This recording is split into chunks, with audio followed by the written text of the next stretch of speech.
What's up guys, it's Joseph, and these are two identical Radian ADAC lowers with the only difference being the buffer systems. This one has a Vltor style A5 length buffer tube, and I shot it using a Tubb 308 buffer spring with a Kynshot RB5007 Hydraulic Buffer. In this lower I was using the JP silent captured spring system with the H2 weights and the heaviest no color spring from the AR-15 spring pack. And the upper I was using was my 5-inch CMMG Banshee upper, suppressed with an Omega 36M in the short configuration. I'll give the details on this upper at the end of the video if you want to check that out. I decided to try the A5 length system after watching Chester's Hobby's ultimate 9mm PCC comparison video, and he said it made his 8-inch Banshee shoot flatter than his MP5, MPX, or his CMMG Dissent. And Chester gives credit to C3junkie for this A5 setup. Although Chester is using the AR-10 length buffer spring instead of the AR-15 one that C3junkie recommends, since it works with pretty much any AR-15 setup. So I was really interested if the A5 setup is softer than the JP one that I've been using for a couple years, and can easily say that the A5 one is much softer. The A5 setup does a really good job dragging out the recoil, so it feels like a smaller recoil impulse on you.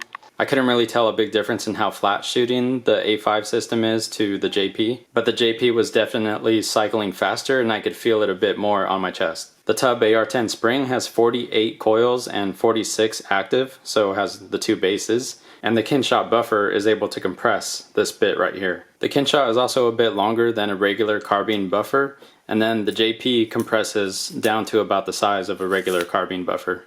So if you're going for maybe faster shooting, I would go JP, but if you're going for the softest recoil, I would go A5, maybe with some modifications. With my suppressor on, all four of these ammo ran perfectly, but when I took the 36M off, only the AAC 115 and the PMC 147 grain would run perfectly at that point. The Fiocchi 147 would give me failures to reset the hammer, and the Monarch 115 would occasionally give me failures to feed. To me that sounds like with the 36 on, I barely had enough back pressure to run these two reliably. I would rather get reliable cycling with all four of these than only the absolute softest shooting with these two.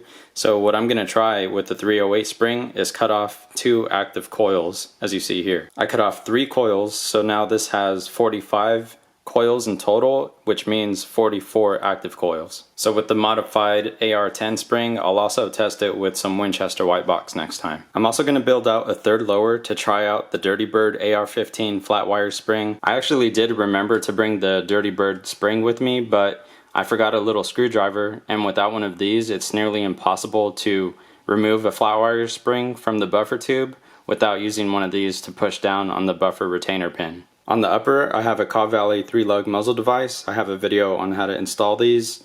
Olight PL Mini 2 Valkyrie, a Romeo 4S, my favorite budget red dot. Goes on sale for $200 sometimes. A Trinity Force flip-up sight if I'm going to do any precision shooting.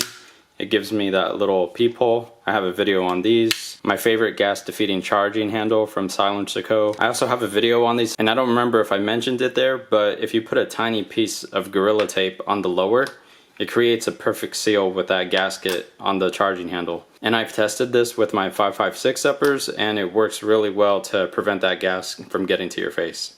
A Vendetta Precision angled foregrip. Also on this super cheap polymer flip-up sight, I have a couple sets of these, or actually more than that. But on this particular one, the pivot pin walks out. So I hit it with the auto center punch on both sides, and it hasn't been walking out ever since. Alright guys, that's about it for this video. Any comments or questions, you can leave those down below. Like, sub, and share, and I'll talk to you guys next time.